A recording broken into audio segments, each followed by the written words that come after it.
If you look there on the very last page, Randy mentioned something in his prayer that reminded me kind of one of my priorities. Each week I have that challenge there at the very end. Just, about 5 or 10 minutes towards the end, shut it down and kind of remind people we want to get them in the Word. We want them to be reading the Word this week. This week I just asked or challenged everybody, I guess, for Exodus 3, read it 3 times. It takes about 5 minutes to read it. It's a really interesting chapter 3 and 4. There's about 39 verses in there that's kind of a dialogue between God and Moses that's really, really interesting to me.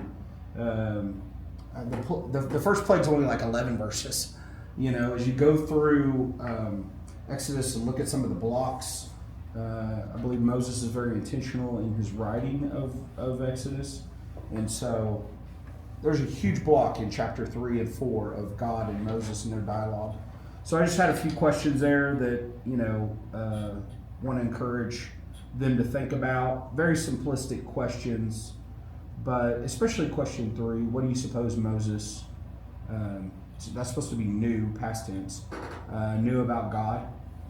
Why do you think Moses responded to God the way he did? It's interesting to think about God working through just a burning bush, and how people might have, kind of curious to hear what they might say or think about that, but want to get them in the Word this week. So be sure and have that opportunity by the end of your class to do that. So in Hebrews 11:23, it says, by faith Moses, when he was born, was hidden 3 months by his parents, because they saw that the child was beautiful, and they were not afraid of the king's edict. Today in chapter 2, we're going to look at chapter 2 and kind of note how this story unfolds. We noted last week a little bit about how God is working through women specifically throughout the beginning of this story, and today we'll see that even more. Just kind of a quick recap. As we remember, Genesis ends with Joseph bringing his family over. The beginning of Exodus 1 there is things are good. There's 70 that come over, but then it just starts exploding by verse 7. Things are going crazy. By the way, David, I think you probably got that email, but best I can figure between verse 7 and verse 8 of Exodus 1 is between 100 and 300 years, which is a huge gap. I mean, that's a lot of time.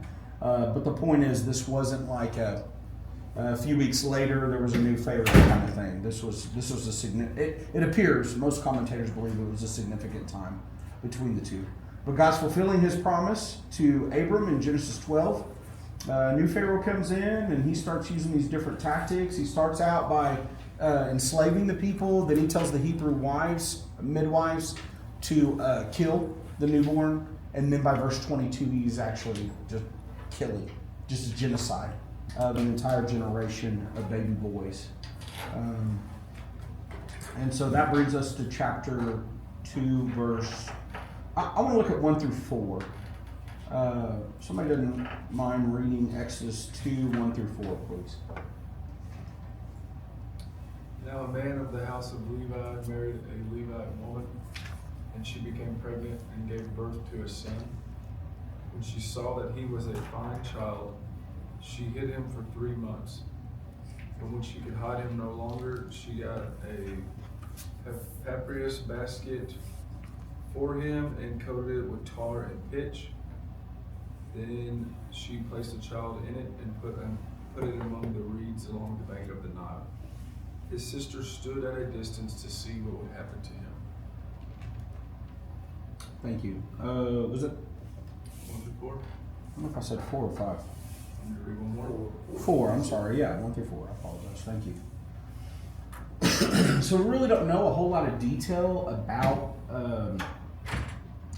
Moses' family at this point. We'll find out later in chapter 6 that we'll find out about Amram and Jochebed and Aaron and Miriam as we go through the story.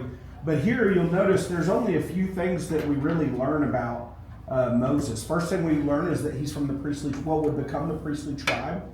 He's a Levite. We learn he's a fine child, and obviously he's born in a time of turmoil. We noted this last week. I don't think we're noting that this week, but last week we noted how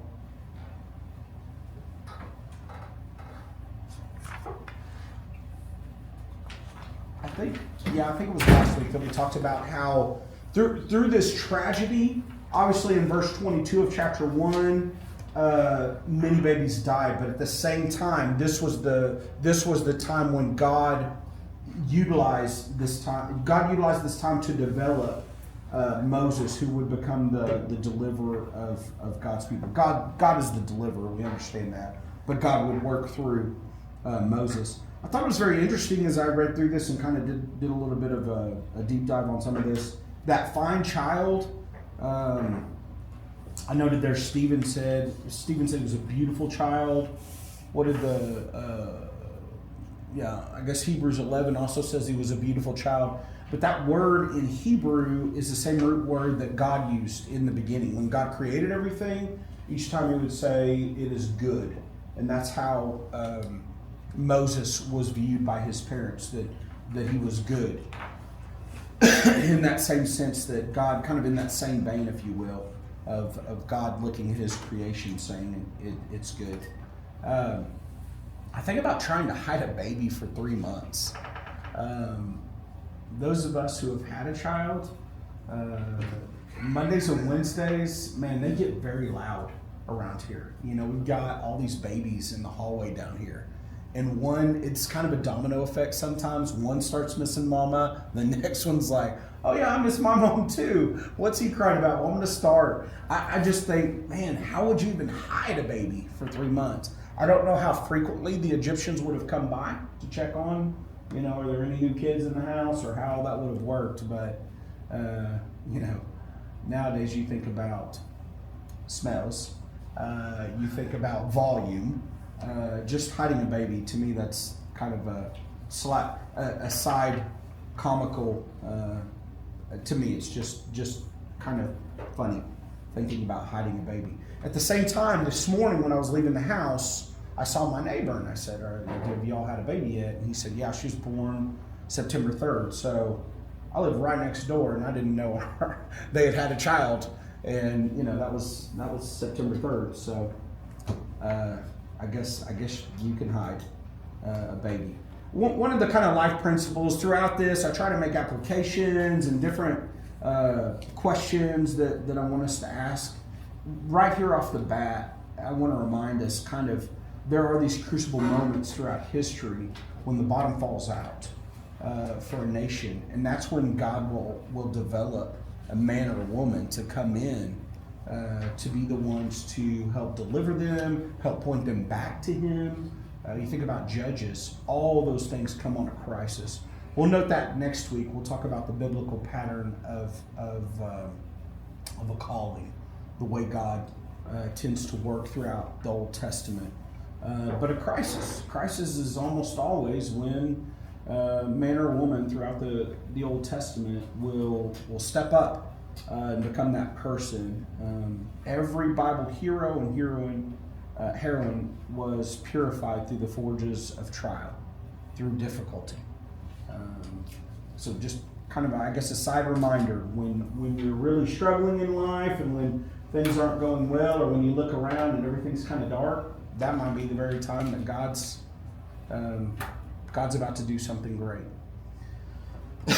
So verse 3, you'll remember in Exodus 1, chapter 1, verse 22, Pharaoh, my version says, gave orders to all his people. We talked a little bit about that last week. Was that just the army? Was that the National Guard? Was that literally all the people?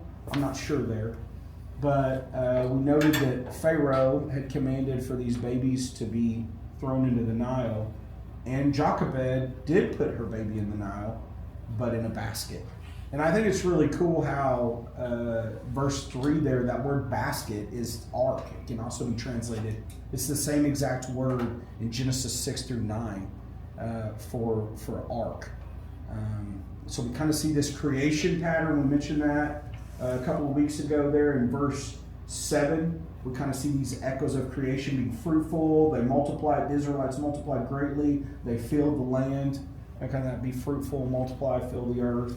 And now we see this also Moses coming along and being saved through an ark. God at work in all that. This is a common theme throughout the Old Testament. It's kind of God at work through, in this case, an unlikely, kind of against all odds. But you remember, God promised Abram he would have a child. Abram and Sarah, they were barren, and God allowed them to have Isaac. You think about Rachel. Rachel couldn't have a child, and no, that's not what I was getting at. But that's one of the ones.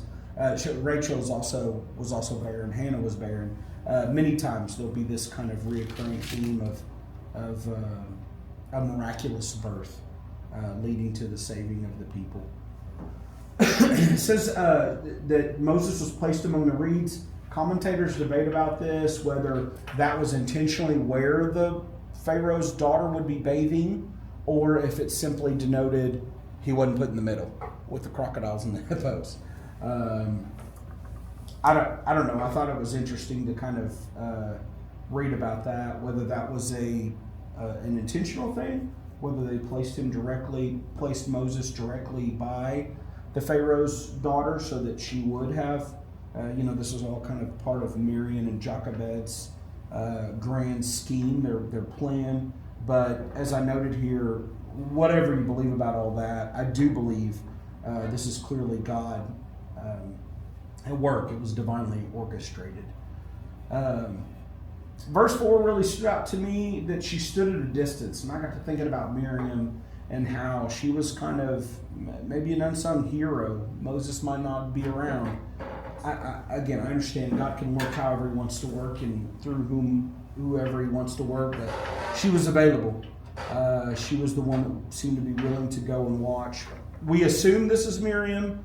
We know there's Aaron and Miriam and Moses. We assume again that he's the. Maybe that's not true. I know he's the third born. Seems like later on we'll see the age. It seems like whenever he comes before Pharaoh, it talks about how Aaron is slightly older. Somewhere there's three years Yeah, difference. yeah. I think that's he was 83 and Moses was 80 when they appeared before Pharaoh. Chapter 5, 6. So that would make Miriam older than Aaron? No, I think she Or falls in second in between. line. I She's think in she's between. next. Yes, sir. Okay. So she's 2 standing at the bank of the river? Yeah, That makes sense. yeah, that doesn't jive. That's a good point. That's a good point. She must have been pretty brave to do this, because she could have been accused of being in on some plot to save this baby. Right. Yeah. Yeah, it's a good point. Very good. I watched the Indiana Jones and the Last Crusade last week. I was on cruise, and so Indiana Jones and his father escape, and they're headed toward the Mideast, and his father says, "No, we've got to go to Berlin," because that's where the book was. They had to go to Berlin. Right. They had to go back into the lion's den. And this is exactly occurred. Where Moses is placed, he's in a lion's den. Yeah. He's at the seat of, who has said that Miriam wouldn't be accused of spying for the Hebrews that were beginning to be large? Miriam's in trouble here. Yeah. And here, placing it at the very feet of the people who are going to throw him in the river. Yeah. This is, Yeah, no, that's a great point. Whichever daughter this was, their life could have been in great peril. But the idea of standing at a distance, it kind of, to me, I thought about this question: Are we willing to stand at a distance to do what's right, to do God's will, even if it means our name isn't in the spotlight? Even if I'm not Moses, am I willing to be one that will help aid Moses? That I would be one that would stand at a distance, as it says here. But again, to Jess's point, probably stood at a distance for her own for her own well-being as well. Making sure she was close enough to her brother to help, but also potentially keeping her distance. Miriam was the one that kind of rebelled against the leadership of Moses later, didn't She does, yes, sir. She probably still sees him as a little brat. Yeah. That's a good point. Let's keep reading here. If somebody wants to read 2 through 5, please. Chapter 2. Verse 2 through 5. Yes, sir, please. 5 through 10. Sorry, chapter 2, 5 through 10. Thank you. And Pharaoh's daughter went down to the Nile to bathe, and her attendants were walking along the riverbank. She saw the basket among the reeds and sent her slave girl to get it. She opened it and saw the baby. He was crying, and she felt sorry for him. "This is one of the Hebrew babies," she said. Then his sister asked Pharaoh's daughter, "Shall I go and get one of the Hebrew women to nurse the baby for you?" "Yes, go," she answered. And the girl went and got the baby's mother. Pharaoh's daughter said to her, "Take this baby and nurse him for me, and I will pay you." So the woman took the baby and nursed him. When the child grew older, she took him to Pharaoh's daughter, and he became her son. She named him Moses, saying, "I drew him out of the water." Thank you. So we have Pharaoh's daughter. Again, we don't know her name.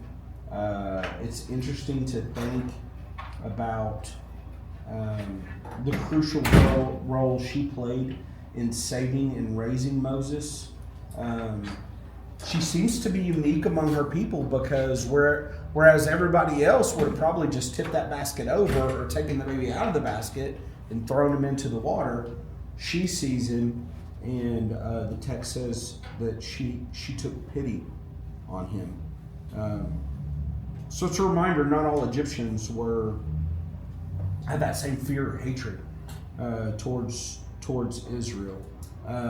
You could argue the other way that she was kind of a one-off, that she was the one, which I'm fine with that as well. I think, again, it's comical that the only one you really had to kill was the one you invited into the pool house, and took care of him for everything he would ever need,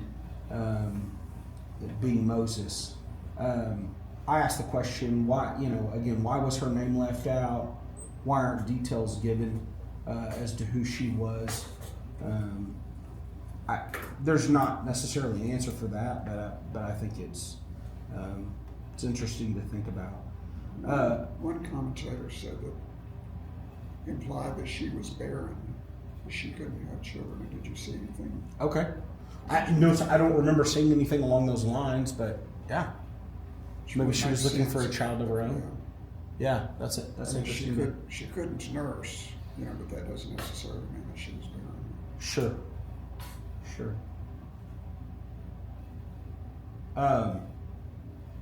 It's crazy how, again, God at work. God gives Jochebed back her baby. There are many commentators that believe one of the midwives that's mentioned in chapter 1 is actually Jochebed. And part of where it says God gave them families, verse 21, that this is the result. Chapter 2 goes into the story of chapter 1, or kind of continues the story, which, again, that's, but Pharaoh would have undoubtedly had multiple wives, multiple children. We don't know how close this daughter and Pharaoh would have been, or how much contact Moses would have had with the Pharaoh directly. We do know from Stephen that Moses was instructed in all the wisdom of the Egyptians. He was mighty in words and deed, which is kind of interesting as we think about chapter 3 later. But we know he received the best education.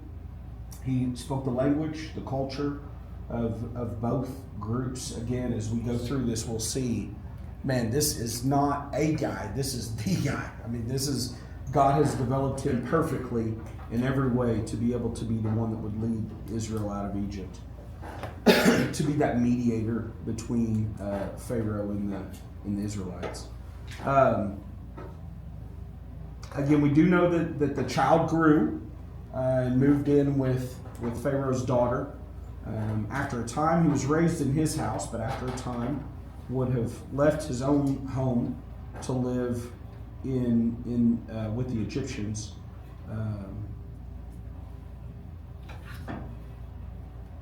We talked about how verse 6, how she took pity on him. We mentioned this last week as well, just how God works through those who show compassion. God's a compassionate God. He's always concerned about the orphan, the widow, the foreigner. And in this case, she's taking care of what would seem to be an orphan, obviously a foreigner. She showed compassion on Moses. So again, a thought-provoking question, one that came to mind as I read through this. Am I more worried about what I have or the help I can give others? What role does compassion play in my life as a disciple of Jesus? Is that something that people would see in me or say about me? Or is compassion kind of one of those things that's as far from me as whatever else? I want to note God at work through women. Exodus 1, 15, 19, 21, chapter 2, verse 2, 4, 5. We've got the Hebrew midwives, the Hebrew women. We've got Jochebed, Miriam, debatable on the sister. We've got Pharaoh's daughter. We've got all these different women at work. It's very clear here in chapter 1 and chapter 2 how God is building a nation through the women, and how God is preserving a leader, a deliverer that would be one to lead the nation out. So there was a quote there, I think on page 3 that I read that I really like this in the commentary. Pharaoh wishes to counter God's plan by casting infants into the Nile. God saves Moses by casting him into the Nile, onto the Nile, and bringing him to Pharaoh's front door. Again, truly the power of God is at work in this boy's life. So Miriam says, hey, do you want me to go get somebody for you? And goes and gets mom, or Moses' sister, goes and gets Jochebed. And Jochebed was even paid to raise her son. The child grew. Again, this short phrase indicates God's hand at work. We don't know the exact age at this point. You can look at 1 Samuel 3 with Hannah and Samuel, and there's different theories about whether he was how old he was when he was weaned. More than likely, a lot of times in America it's 6 months or a year. I believe it was much longer than that. We're not sure exactly how long that would have been. But I thought it was very interesting that Pharaoh's daughter got to name him. It says she named him Moses. Now, some commentators will say this is a Hebrew name. Some will say it is an Egyptian name. Whatever Amram and Jochebed wanted to name him, it didn't stick. It was lost. The one that got to name him was his adopted mother. And the text seems to point out that this name indicates, that he was pulled from the water. But they didn't really know that this was his mother. And so if they had named him and said, hey, this is my son, and I put him in the Nile, then it's like, hey, you just committed a crime. And so they weren't able to name him. Because otherwise that would...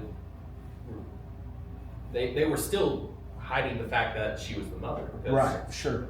Miriam just said, shall I get one of the Hebrew women? Right. Yeah, no indication that there was this grand scheme going on behind the scenes. Right, agreed. Okay, wait, sorry. No, it's fine.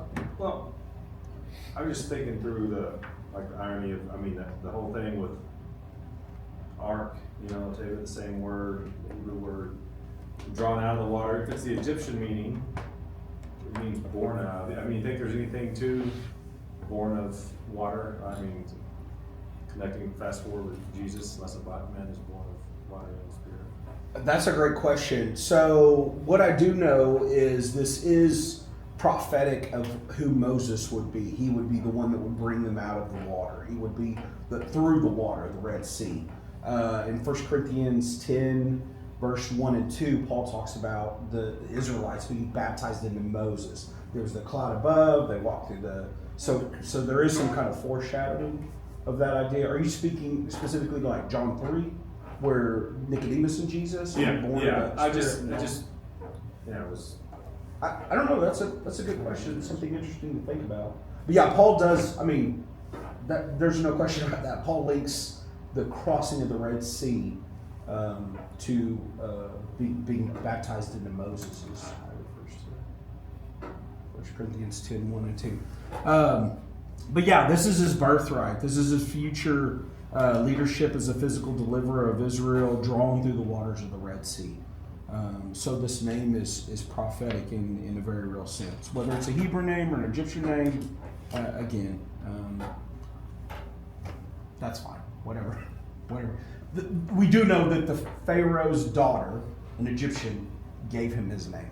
So I would lean towards a Pharaoh, an Egyptian name, but I'm okay if you don't. Any thoughts this far before we continue reading? Aaron had guts. Because this is while Pharaoh's daughter is bathing, and then a Hebrew girl intrudes and says, "Hey, I can find a Hebrew woman for that baby." And it's like, where did you come from? Why are you here? Yeah. And I bet they had this rule or something where, like, if you saw the princess, then you were probably in a lot of trouble. Yeah, that's a good point. This was definitely at her risk. Yeah, the sister's risk. Well, and they worshiped the Nile. The Nile was one of their gods, and it's possible that this is some kind of a ceremonial washing that Pharaoh's daughter was going through. So evidently, if that was so, I'm not sure, but if that was so, there would definitely be an intrusion there.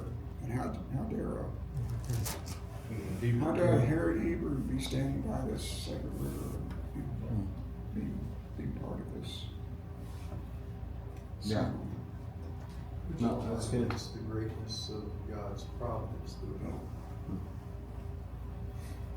By human standards, all of these factors these are not advantageous, but God works through them anyway. Oh, very good. Somebody read Exodus 2, 11 through 15, please. One day, after Moses had grown up, he went out to his own people and observed their hard labor. He saw an Egyptian beating a Hebrew, one of his own people. After looking this way and that and seeing no one, he struck down the Egyptian and hid his body in the sand. The next day, Moses went out and saw two Hebrews fighting. He asked the one in the wrong, "Why are you attacking your companion?" But the man replied, "Who made you ruler and judge over us? And are you planning to kill me as you killed the Egyptian?" Then Moses was afraid and thought, "This thing I have done had surely become known." When Pharaoh heard about this matter, he sought to kill Moses. But Moses fled from Pharaoh and settled in the land of Midian, where he sat down beside the well. Thank you. It's always ironic to me to read the Old Testament and understand what I understand, and then come to Hebrews 11, and it's like, we'll see that here in a minute in Hebrews 11, what the Hebrew writer says of Moses. But yeah, it's comical to hear, Moses was afraid and thought, I better run for my life, and he does. So there's this kind of identity crisis, I think. Imagine for a minute, you're Moses, you're living in the lap of luxury, and you look out at your people, potentially cousins or maybe even mom and dad, I don't know, but you're looking out there at them suffering. I think there's my belief, my conviction is there's some identity crisis going on here. We struggle enough, I think, to kind of, as a man, sometimes we struggle enough, like, who am I? Am I a kind guy? Am I the bully? Am I going to be the rich guy? Am I going to be the cool kid? Am I going to be the funny? Am I going to be the clown? Who am I? Imagine the battle, the internal battle that Moses would have dealt with. And I think Moses understood, at least at this point, it seems like there's something special going on in my life. I cannot imagine him growing up without hearing the story of you were the one in a million. All these other babies went to the river, but you were plucked out. You survived. Anytime he'd be around family, there's my golden child. There's my little Nile swimmer or Nile surfer. I don't know what you would call him, but I imagine anytime he would have seen his family, he would have been reminded. I was the one that made it. My generation of boys, I was the one that made it. We don't know what this phrase in verse 11, this grown up, means, but Stephen kind of fills in the gap in Acts 7:23. He says he was 40 years old when he came out to visit the brothers and the children of Israel. So Moses is 40 at this point. There'll kind of be 340 sections of Moses. There'll be this section, this first kind of being an Egyptian, and again, this wrestling with both cultures, both two worlds. And then he'll flee. We'll see kind of the second half of chapter 2 is Moses will go from 40 to 80 when he's with Rael or Ruel. And then we'll see the last 40, basically him bringing the people out of Egypt into the wilderness, the Israelites. So there's kind of 40 sections in Moses' life. So do you think all the Israelites knew he was an Israelite?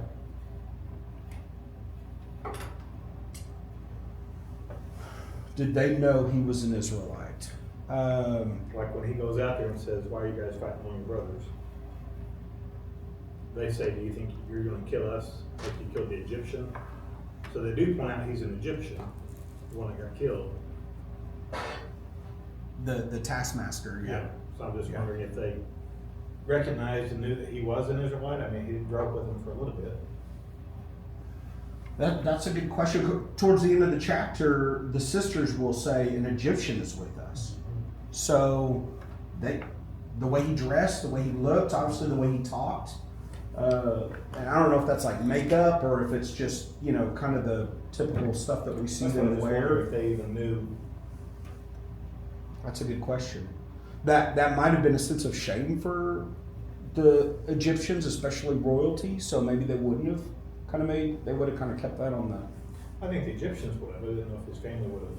It might have been also the Hebrews saw that there was this one Hebrew that was not suffering and he was in royalty, and it caused jealousy and strife, and so they didn't want to consider him as a Hebrew. Potentially, yeah. It says in verse 11 that he looked on their burdens. So I think it's interesting that Moses was raised among the Egyptians, but he didn't become an Egyptian. Because the Egyptians looked down on the Israelites. They enslaved the Israelites. They killed, there was a genocide against the Israelites, but Moses wasn't like that. And again, I think that's part of just his race, his people. I think that battle was within him. But he could have very easily become like, dude, I'm somebody, But he takes pity on the person that was being beaten, similar to maybe his adopted mother. He has that pity as well. Stephen will say in Acts 7:24, seeing one of them being wronged, Moses defended the oppressed man and avenged him by striking down the Egyptian. Verse 12 seems to be Moses is he knows it's wrong because it says he looks this way and that, So I think he's wrestling with this idea of this could be my neck, but this is also wrong. Kind of that justice battle within him. So where was the guy hiding that Moses didn't see, okay, that turned him in, okay, because he says in verse 14, who made you ruler and judge over us? Are you thinking of killing me as you killed the Egyptian? Okay, somebody had to tell, the word had to spread for those two guys that were fighting, okay, to say to Moses, you gonna do the same thing to us, even though in verse 12, Moses looks every direction, doesn't see anybody. Maybe the one he saved. Who was the guy that That's saw him? interesting. That's what I would say, is the one he saved. It could have been the one he saved, but He's again, saying, hey, saved my life, you killed him. When I arrested him. And This then, is- and then the word spreads. this is against the Egyptian. So he would have done this more than likely in front of Israelites. I think there could have been Israelites there, but he was probably looking out for Egyptians. Maybe he was Well, looking. it is Moses that writes it. Right, Like, right, he wrote the story. right. So he looked around and he didn't see anybody. Yeah. I mean, it doesn't matter, it doesn't mean that nobody saw him, it just means that he remembers looking around. He didn't see anybody, so he killed him. That's a good point. And then he, obviously, somebody saw it, either the guy rescued or somebody else. Yeah. This reveals a pretty impulsive anger in him. I mean, there are other ways he could have dealt with that. I mean, he could have gone and tried to reason with the taskmaster, but to go and kill him? Well, he blew a fuse when he saw a golden calf. Yeah, and so we're learning something about his character in through this as well. He was hot tempered. And perhaps he was already understanding a vision of his purpose to be a deliverer and kind of saw this as in line with that. I don't know, but there's an impulsive anger here. God seemed to think it was okay. God seemed to believe it was okay. Yeah. In this case? Are you talking about in this case right here? I believe God thought it was okay to choose Moses to serve with his impetuousness. Oh, I got you. Okay. And God okay. thought it was okay for him to be acting. that way. Agreed. Yeah. No, Yeah. I wasn't making a criticism of him. We just learned something about him. Yeah. About through that. I couldn't This is agree the more. leader that God was choosing in this case. He did choose Jacob and Abraham and Isaac. There's a bunch of Exactly. I mean, yeah. No, that's exactly right. Even the rest of them, he picked the cream of the crop. he picked the ones that weren't content to sit around. Yeah. That's his MO. Yeah. And this is clearly premeditated. You know, to your point, gentlemen, there is throughout this. We'll see in the future his fuse is short. It seems like on various occasions. But at the same time, you know, for him to look this way and that, this was something. I'm not saying premeditated as in like for days and days he had this in mind. But again, I imagine, you know, we talk about survivor's guilt, this idea of like, man, I'm sitting up here and they're sitting down there. I can do something about this. And so probably, potentially, this could have been one of those, I've had enough. I'm fed up. I don't know. His identity problem will show up through the rest of Exodus. Oh, yeah. The rest of the minutes in there over and over and over. Oh, So yeah. I think it's fair to believe that. Yeah. Again, back to Hebrews. You know, we just read this where Moses was afraid, and then in Hebrews 11:24, by faith, when he was grown, he refused to be called the son of Pharaoh's daughter, choosing rather to be mistreated with the people of God than to enjoy the fleeting pleasures of sin. He considered the reproach of Christ greater wealth than the treasures of Egypt, for he was looking to a reward. Well, I guess if you skip on down a little bit, verse 27, Hebrews 11:27, by faith he left Egypt, not being afraid of the anger of the king, for he endured as seeing him who is invisible. Just kind of interesting the way. Interesting. Stephen knew more about Moses than Moses wrote. Sometimes it seems like that. Yeah, yeah. His recount. He gives us insights that Moses didn't. Moses didn't. That's true. Yeah, that's true. they're both inspired by the Spirit. But I guess, yeah, Stephen did tell us some details that Moses left out for whatever reason. Verse 13, Moses steps in and, why do you strike your companion? It seems like, kind of that argument of like, man, aren't we beat down enough? Do we have to beat each other down as well in this situation? But then it's kind of comical that they're like, who made you?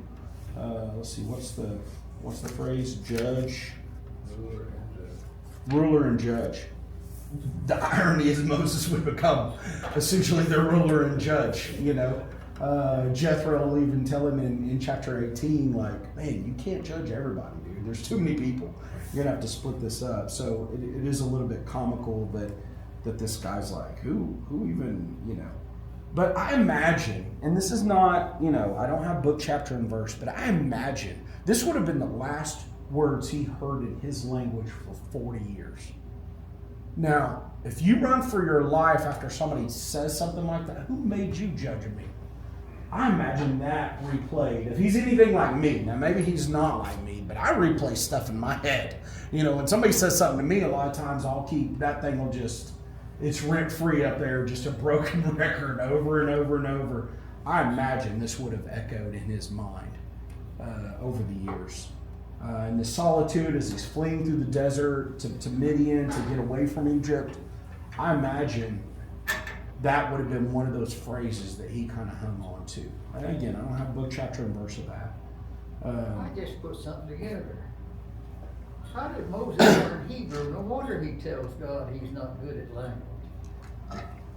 So that is, whenever we get to chapter 3, one of the possible, we often translate that he stuttered, but one of the commentators argues, he says, I don't know the language, because he would have been away from Egypt for 40 years. Without using it. How would he have learned it anyway? Egyptian? In Pharaoh's house, how did he learn Hebrew? Well, he was with his mom in the formative years. 4 or 5, you reckon? It depends on where you think the weaning stopped. Yeah. Because some say as much as 8 or 12 years old. Again, that sounds really weird to me, but some commentators put him up there a little bit. So, like, he would have started elementary school in the States, kind of thing. I've read that usually it was 5 or 6. 5 or 6 years, okay. So you're speaking by then? Yeah, that's true. And again, it seems like he would go out and check on his people. There would be some kind of connection. Maybe he snuck out. I don't know. Yeah, that's interesting to think about. And maybe he was talking to the Hebrews in Egyptian or whatever. He could have, but maybe the Egyptians also trained him in Hebrew to be able to communicate with the slaves. Possibly. I don't know. There's a few things to think about. But Well, he was highly educated, so they might have taught him Hebrew. it's true. Yeah. According to Jewish tradition, he was a great general in Pharaoh's army and a hero in Egypt because he defeated the Ethiopians in a great battle. That's Jewish tradition. Okay. Well, according to the movie The Ten Commandments, What about the Prince of which Egypt? claims to have relied on scholarly sources, he was in line for the throne. I read one commentary the same one that says that the Pharaoh's daughter may have been barren and she was setting him up to be the Next Pharaoh. Yeah, interesting. Yeah, I think Prince of Egypt kind of sells it as though he was best friends with the new Pharaoh, the one that Steven Spielberg did, the cartoon or whatever. Yeah, a lot of different things. We'll actually talk about the Ten Commandments later because they do get some things very inaccurate. The way Moses approaches Pharaoh the first time, and the way Charlton Heston approached Pharaoh in the movie. But in verse Acts 7:29, at this retort, in other words, whenever the Hebrews said, who are you? How are you judge over us? Moses would flee to Midian. Which is somewhere around 250 miles away. I was about to ask, Where was it? From what I could tell, It's a hall. It is a hall. Which was settled by Ishmaelites. It's a hall. That Midian was? Well, the Ishmaelites were the ones that bought Joseph. And they were from Midian. Well, so if Am I you, saying that wrong? I don't remember if it says that they were from Midian. I do remember that they were Ishmaelites that bought Joseph. Yes, I do remember that connection. But Abraham had another wife, Keturah, and she's the one that bore him. Multiple, but Midian. Genesis 25, 1 and following, and 1 Chronicles 1:32. Making that traders. Yeah. Okay. Which again is so interesting to think about, like just Ishmael's origin and obedience and waiting on God's timing and God's plan. And there's so many things there. So let's see, verse 16. Somebody read Exodus 2, 16 through 22. Well, I'm sorry, I better fast forward here. We're about out of time. So Moses goes and he delivers. There are these shepherds around a well. They won't let the girls feed their flock. So Moses ends up helping these girls out. He had no ties, no obligation to them. But we note a few things here. Moses, the first time that Moses is against an oppressor is when he kills that Egyptian. Then when the two Hebrew people are fighting, he tries to break up that fight. And now we see him defending these 7 daughters or 7 sisters that are watering their flock. Ruel? There's some debate whether that is Jethro's other name or if that is Jethro's dad. Because in chapter 3, he'll refer to chapter 4, and of course chapter 18, Moses' father-in-law is referred to as Jethro. So is it a Michael Shawn situation, or is it this was the father and then Jethro came in behind him? I'm inclined to believe it was Jethro came in behind him because there's 40 years between this. So I'm inclined to believe that Moses fled when he was 40. He goes back to Pharaoh when he's 80. And then sometime after that is in chapter 18 where he's telling Jethro about all God did through the plagues and so forth. So I think 40 years, there's a potential that man died. This man died, and Jethro came in behind him as the patriarch, as the priest, and would then be in charge. But again, that's kind of just something to think about. That's not necessarily. It is interesting as well that they call him an Egyptian. The sisters say an Egyptian delivered us. I thought that was very interesting there. So when you compare these two stories, I don't know if I put this in the notes. No, let's get to the Jesus stuff there at the very end, though. I love that. Page 5. Jesus and Moses. Both were born during times of persecution. You remember Herod was trying to kill all the babies when Jesus was born. I think maybe Mike pointed that out last week. Both lived exemplary lives. Both loved their people, gave up personal glory, interceding on their behalf. Both were God's spokesmen. Both performed miracles. Both delivered God's people. Both would appear on the Mount of Transfiguration. Only Jesus, obviously, will be the one that heard from the Father. This is my Son, my chosen one. Listen to him. Ultimately, the number 8 they're supposed to say ultimately. Ultimately, Hebrews 3, among many other places, points out Moses was a servant in the household of God. Jesus was a son. So Moses is a shadow or a type of who Jesus would be. He would be a deliverer. Jesus would be a deliverer, but he would actually get his people freed into the promised land as opposed to simply getting them out of slavery. Again, make sure there's time to go through that last part, make sure and set an alarm there or whatever to kind of give the class a challenge for next week.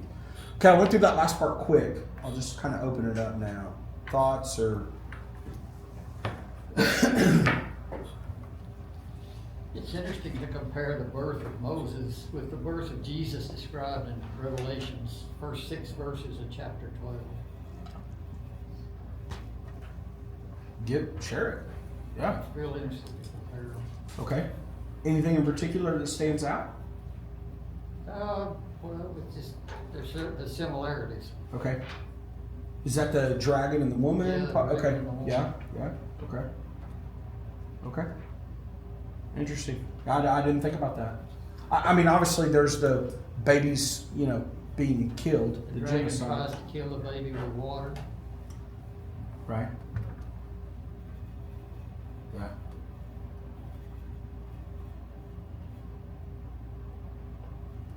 I have a note in my Bible, chapter 2, verse 14.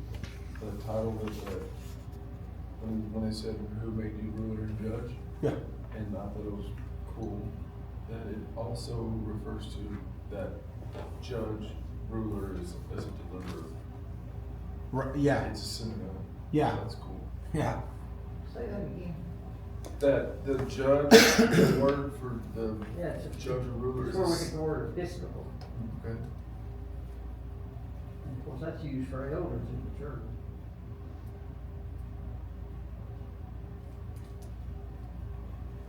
There's the two stories here in Exodus chapter 2, delivering Israel Israel into Egypt, and also rescuing Rael's daughters in Midian. The first time Moses' enemy was an Egyptian who oppressed Moses' people.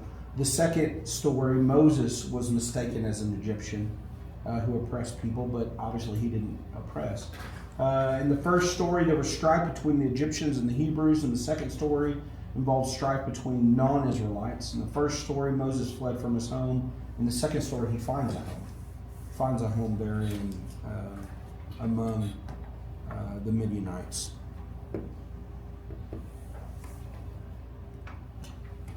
Again, it's really interesting too there at the end, some of those phrases. God heard, God remembered, God, let's see, God saw, God knew. Those are important phrases there. Specifically, the idea of God remembering. The idea, there's a couple of times in the Old Testament where we'll talk about God forgot. And that's God forsaking his people. Lamentations, Hosea, it'll talk about God forgetting, essentially.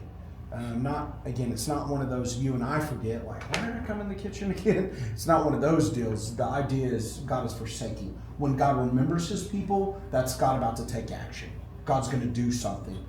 God's going to respond, is the idea. And so for it to say that God had heard the cry of his people, God remembered, he heard their groans, he heard that they had cried out, and God remembered. God is about to respond or act in a way that would bless the one that is remembered. Pretty sure it's an interesting verse in Acts 7, verse 25. I'll have to translate it, so pardon me. He was thinking, that is Moses, he was thinking to understand the brothers that God, through his hand, is giving them deliverance, but they did not understand.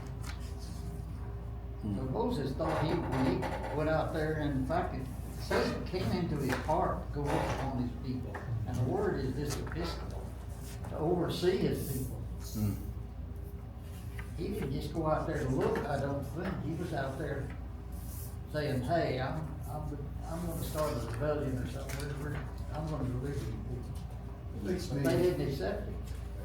and it makes, I think, when it describes him as a beautiful child, or no ordinary child, or fine child, however it's described, it makes, because Moses was not their first child. No. And so they knew what a child looked like, and a child was special. What was it about Moses? I wonder if there was some kind of possible pointing toward his being the coming deliverer, even then, and that was fed to him by his You mother. ever looked at old paintings, there was halo. I'm kidding. Well, Yeah. probably was a photo, don't you think? It's a painting. You know, those old paintings show all the saints with halos. Yes, yeah. But I think there's probably something that in that there was something, again, unique about him from the beginning. Well, that's an interesting point, because what would make Pharaoh's daughter get attached to him so quick?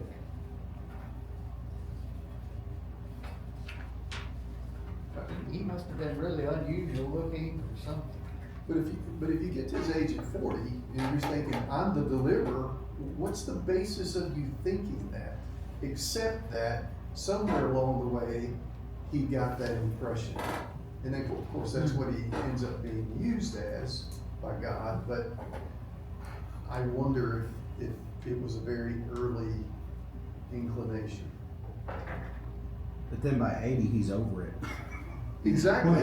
When He's God in the calls him, he's wilderness. done with it. He's in the wilderness all the time thinking, I'm washed up. Yeah. You know, I've missed my opportunity. If you think about life expectancy back in those days, 40 was an old man. Would have been an old man in Egypt, or in during that time. Yeah. Well, Joseph died at 120, which would have been several generations There's before. exceptions, but you look at average life expectancy. I mean, even the 1800s, average life expectancy was only in the 40s. Sure. So, Yeah.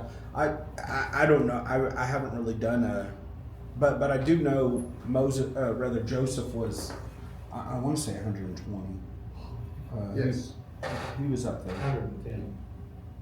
that doesn't mean that there weren't Joseph people that were was older, yeah, but most of as them. a general rule, is right. And he was as strong Yeah, 110. physically Sorry, Joseph. at 120 He's vigorous and vital. as Yeah. them. And then the Pharaoh, I mean, he died not long before Moses was called to lead the people out of Israel. Here at the end of chapter 2? Yeah, Yeah. and so even Pharaoh. Oh no, that would have been 40 years though. Well, okay, yeah. I guess you're right. So, sometime in that 40 yeah. 40 to 80, he passed. Yeah, and so it's one of those things where, how old was the Pharaoh? Yeah. Possibly. Yeah. Like he was probably up there too. Yeah. I'm not sure what his age would have been. But yeah. Thank you, gentlemen. Appreciate the comments. And again, one of my objectives is really trying to encourage people to get in the Word. So be sure to make that priority. If you do that at the first of class, or if you do that at the end of class, challenge them to be reading the Word this week or listening to it if they have a new version. Thank y'all. Have a great week. Thank you, Shawn.